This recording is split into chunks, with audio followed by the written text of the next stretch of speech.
अध्यक्ष महोदय जी, मैं आपकी बहुत धन्यवादी हूं कि आपने मुझे चुनावी सुधारों पर बोलने का मौका दिया है, खासकर इसलिए क्योंकि मैं एक नई सांसद हूं, मुझे दूसरों का नहीं पता उनका कैसा अनुभव रहा, लेकिन पिछला ये 1 साल मेरे लिए खासकर विपक्ष से रिलेटेड जो है बहुत ही ज़्यादा चिंताजनक रहा है। एक तरह से ट्रॉमेटिक मैं इसे कह सकती हूँ।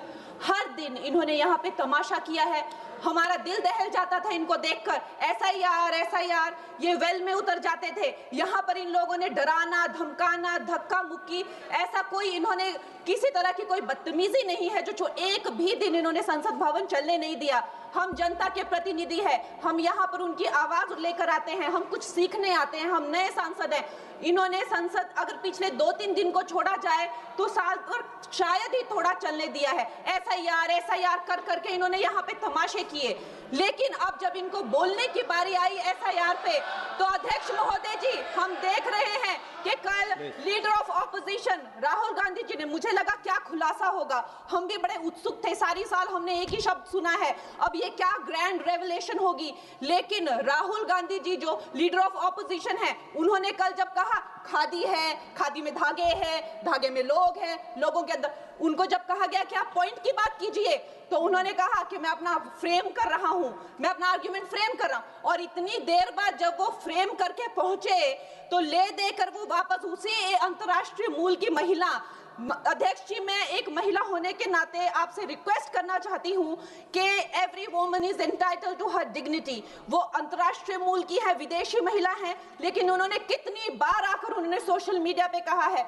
कि मैं कभी भारत नहीं गई हूं, मेरा हरियाणा चुनाव से कुछ लेना देना नहीं है। लेकिन फिर भी ये लोगों ने बिना किसी ठोस सबूत के उनका यहाँ पे फोटो बना के उन्होंने उनको उछाला, यहाँ पे उनकी तस्वीर उछाली यहाँ पर और यहाँ पर प्लेक कार्ड यूज करना भी अलाउ नहीं है। इन्होंने फिर भी नियमों का उल्लंघन किया।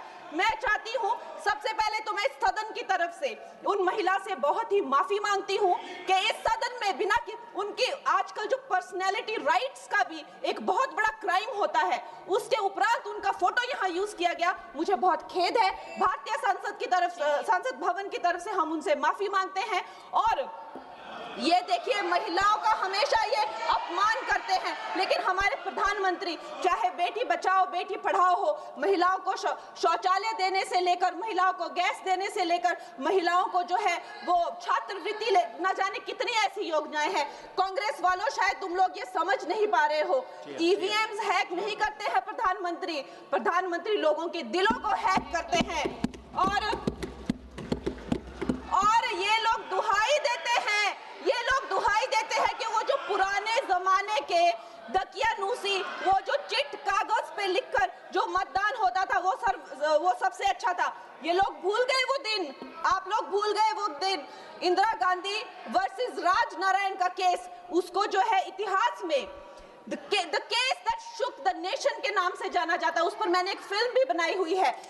वोट चोरी और वोटों की धांधली के लिए एक प्रधानमंत्री पे एक साधारण से नेता ने केस किया था और उस धांधली में वो पकड़ी गई थी। हर उनका जो आरोप है उसमें सच सिद्ध किया गया था और रातों रात उनको कुर्सी छोड़ने के लिए कहा गया था और रातों रात जो है उनको ये आदेश दिया गया था कि आगे इतने सालों तक आप कभी जो है वो चुनाव लड़ नहीं सकते। ये धांधलियां इन्होंने करी हुई हैं और ये जो है उस टाइम के बैलेट बॉक्सों को उठाकर ले जाते थे ये लोग, और आज कहते हैं कि इनको ईवीएम्स जो है वो हैक हो जाते हैं। अध्यक्ष महोदय जी मैं इनको याद दिलाना चाहती हूँ, प्रियंका गांधी जी कहती हैं कि छोड़ो पुरानी बातें, हम पुरानी बातें नहीं करेंगे, हम पुराने लोगों के बारे में नहीं बोलेंगे। तो मैं ये जानना चाहती हूँ कि आपकी जो माता जी हैं वो तो आपकी अध्यक्ष है और इस वक्त की वो अध्यक्ष है, उनकी जो है आप देखिए जब उनकी नागरिकता नहीं थी, जब उनके पास 1983 में नागरिकता आई, उसके कितने साल पहले से वो वोट देती आ रही हैं। तो ये जो इनका जो परिवार है, एंटाइटलमेंट से जो ग्रस्त ये इनका परिवार है, ये प्रियंका गांधी जी को भी याद रखना चाहिए। चाहे आपका भूतकाल हो, चाहे आपका वर्तमान हो, आप सब लोग, चाहे ईवीएम हो या चाहे कागज पे लिखा हो, जब आप लोगों के चरित्र में जो है किसी तरह की मर्यादा नहीं है, आप लोगों ने कभी भी इस देश का, यहाँ की कानून व्यवस्था का, संविधान का कभी आप लोगों ने सम्मान नहीं किया हुआ है। और अध्यक्ष महोदय जी बिहार में जैसे ही एसआईआर आया, एसआईआर लागू हुआ, हमारी सरकार ने जो है कम से कम 60 लाख से ज्यादा अवैध। अब ये वोट, ये जो सारे अमाननीय वोट कार्ड है, ये सिर्फ घुसपैठियों के नहीं है। कुछ ऐसे लोग हैं जो माइग्रेट हो गए हैं, कुछ ऐसे भी लोग हैं जो इस दुनिया में है ही नहीं। 60 लाख से ज्यादा। और अगर वो लोग जेन्युइन थे तो उन्होंने, किसी ने तो रिक्वेस्ट करनी चाहिए थी कि भाई मेरा वोटर आईडी कैंसिल हुआ है। उसके उपरांत जो है 21 नए वोटर आईडी जो है उन्होंने दिए हैं। और इस तरह का एक माहौल बना बिहार में कि आज तक की सबसे ज्यादा वोटिंग जो है 67% वोटिंग हुई। नागरिकों में ये उत्साह जगा कि जो है इस तरह की जो क्लेंजिंग प्रोसेस है वो होना चाहिए। मैं एक देशभक्त होने के नाते अध्यक्ष महोदय जी, मैं ये प्रपोज करना चाहती हूँ कि हमारे देश में जो है हमेशा महीने 2 महीने बाद हमारे जो शीर्ष नेतृत्व हो गए, सारे अधिकारी हो गए, हमारे जितने भी रिसोर्सेज हैं, हम लोग उनको हर महीने 2 महीने में इलेक्शंस में जो है पुश कर देते हैं। इससे हमारे देश का बहुत ही भारी नुकसान होता है। और मैं ये चाहूंगी कि 1 नेशन 1 इलेक्शन, जो नरेंद्र मोदी प्रधानमंत्री जी जो कहते हैं कि एक वोटिंग जो है डेमोक्रेसी के उत्सव के रूप में, जैसे कि दिवाली होती है, होली होती है, उस रूप में मनाया जाए। क्योंकि ये सिर्फ सरकार का ही नुकसान नहीं है, 10,000 करोड़ से ज्यादा का जो नुकसान होता है सिर्फ वही नहीं है, लेकिन मुझे लगता है कि धीरे धीरे हमारे जो नागरिक भी है उनमें जो वोटिंग फटीक है, बार बार उन्हें जागरूक करना, बार बार कई जगहों से जहां वो काम करते हैं वहां से उनको ट्रैवल करके अपने नेटिव प्लेसेस पे आना और बार बार मार्केटिंग करके, it is exhausting for the whole ecosystem.